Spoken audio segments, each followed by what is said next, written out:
first off, I'd like to start by refuting against some of my opponent's statements. She had said that delaying driving careers would cause downfall in the economy. And the truth is that insurance companies don't have to pay out claims due to car accidents created by 15 to 18-year-olds. The insurance industry actually gains from the policy by not paying out 100,000 claims from those accidents. She had also said that driving isn't actually one of the main sources of pollution, but it really is. In the U.S., 60% of the gas pollution is caused by vehicles, and in LA or Chicago, it's actually 90%. She had said that. Never mind. Just kidding. So the main claim that she had said was teenagers, because driving makes teenagers have more responsibility, but it does make them more responsible, but it doesn't really necessarily mean that the roads will be safer. Yes, the teens would be less dependent on their parents, but really is that significant compared to like saving their child's life? In 2004, the USA CNN created a poll that found that 37% of the parents endorse the age of 16 or older for driving, and while 61% wanted it at 17 years or older. And the reason why there was a 61% that wanted it 17 years or older was because their family is more important than allowing them to be responsible in driving. It is true that adults would be spending more time chauffeuring, but they will actually have more comfort in knowing that their teen is alive and that their car is not damaged and their insurance won't be dealt with.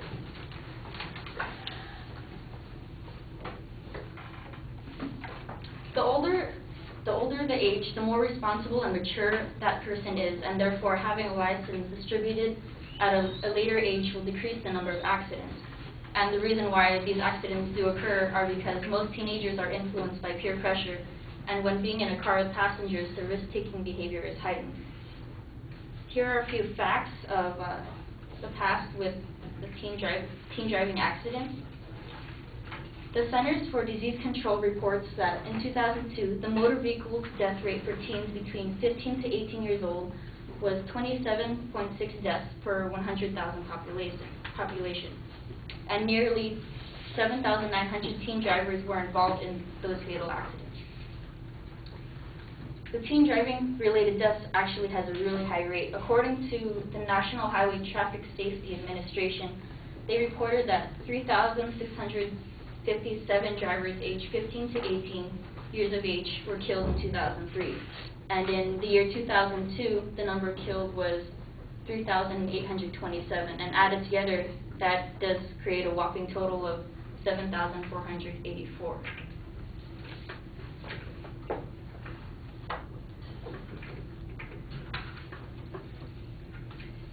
And of course, if the driving age law remains the same, our death accident rates will never decrease.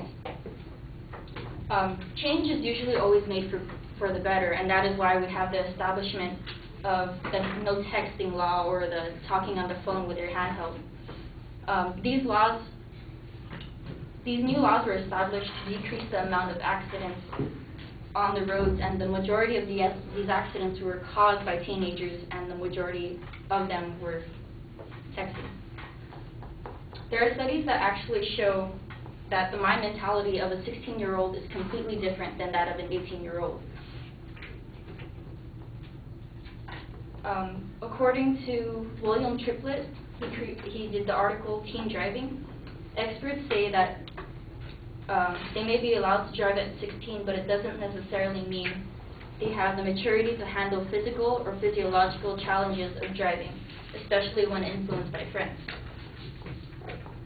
Studies show that teenage brain isn't fully developed, and according to Gordon Booth, a chief instructor of Drivetrain Incorporated, in the article Teen Driving Problem.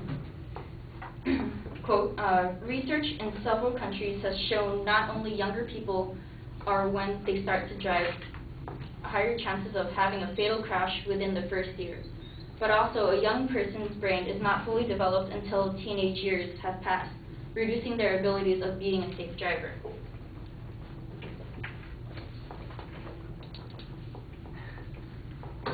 For instance, if the law is enforced, it will save lives, and in comparison to the state South Dakota, their minimum age limit is 14 to have a driver's license, and they are actually one of the worst states to have a teen accident rate.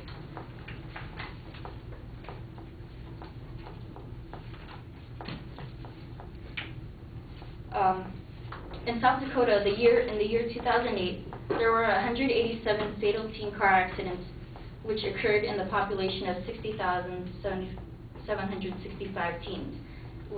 And every 100 kilometers, there were 30.8 deaths. And in comparison to California, there was 2,940 killed, but that was in the population of 225,936. Can't even say the number. So I'd just like to end by saying, or reinstating that most of these accidents are caused by immature teens, and because they do drive without seatbelts, and they do drinking and driving, and they do make their bad decisions.